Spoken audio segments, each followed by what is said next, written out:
should I talk about? Oh, are you encouraged by the fans? You seem to turn down for this at long last after months ago cancellation? It's a pleasurable thing, and it seems like even some of the things that we were worried about, like the shuttle and all that stuff, seemed like it all went really smooth. And even when we had problems with the barricade, like the kids were all real helpful, and everybody's just kind of out having a good time. A nice gift to your fans, but what's the message about getting out to vote?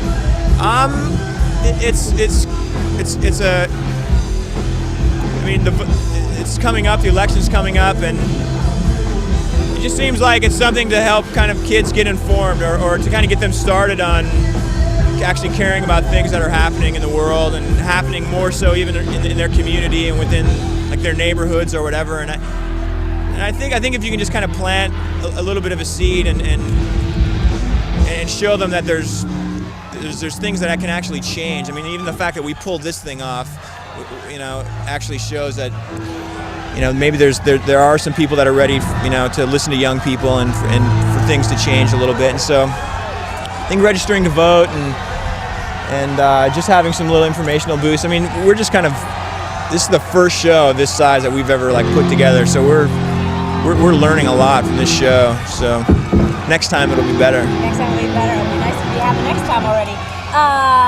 I also asked Eddie, feel that there's a nice message here in giving something free to your fans who've been so supportive over the past year. So do you feel like you owe the fans something here?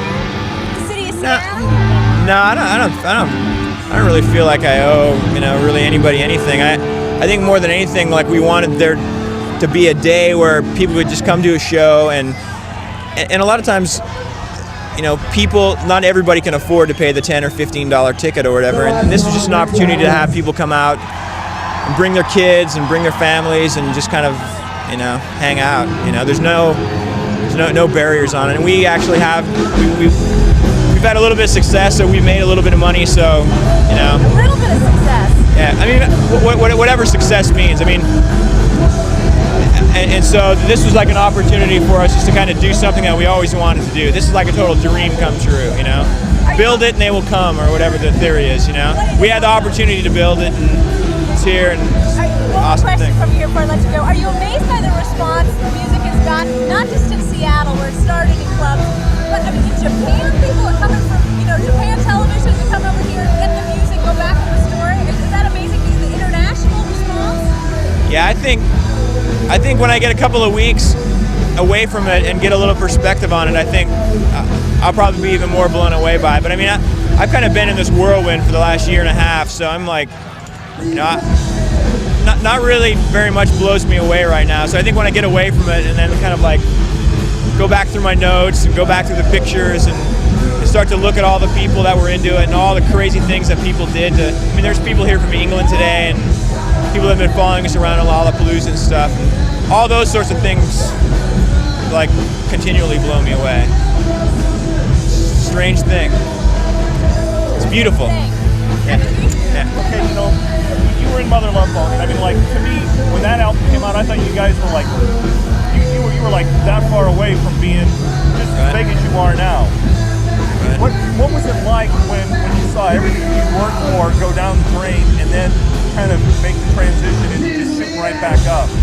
I think there were a lot of things about that band that were unhealthy, and not even just the Andy situation, but I think everybody was really, really bummed out when kind of the rug got pulled out from underneath us. But I think more importantly, we were bummed out because we lost a friend, and I think, I don't know, somebody was looking out after us and hooked us up with the right people. I mean, Eddie and Dave and Mike are amazing musicians and amazing people, and I think, I don't know, it's a magical thing. It's nothing that anybody can, I feel really lucky, in a lot of ways, and just even being to this point to where we can actually put on a show and have 20, 30,000 people show up, and it's amazing. all the things that we've done this year too, Lollapalooza and going to Europe twice, and the record doing well, and meeting Elton John and whatever, there's a ton of different things that have happened this year that I said, once we get away from it, it's going to be an amazing thing to think about, to tell our grandkids about. Okay. One last thing. I'm sorry, could you give us your name on camera? Sure. Hello, this is Jeff Ament from Pearl Jam. Play bass. here at the show today, Max. When you said if you get a chance, hopefully soon to look back on some of your writing and think about some of the sounds and the pictures. What do you think grunge is in terms of what Pearl Jam is, and the legacy coming down from other love songs? I think grunge is just kind of another word that they've kind of like. I think people are always looking for words to kind of stereotype, bands or people or areas of music, and I don't know. I guess grunge to me was kind of what Sub Pop started out being, and I think even most of the bands that have kind of like gone off and done their own thing have totally kind of done their own thing, and I think if anything, grunge has probably been something that we've like tried not to do. I think we've always been a little bit ahead of it and tried to like steer away from whatever grunge was. I think trying to be really open-minded about music and all sorts of music, and not be afraid to try a lot of different things. And the next record will attest to that, and the third record, the fourth record, if that happens. Probably like late next spring.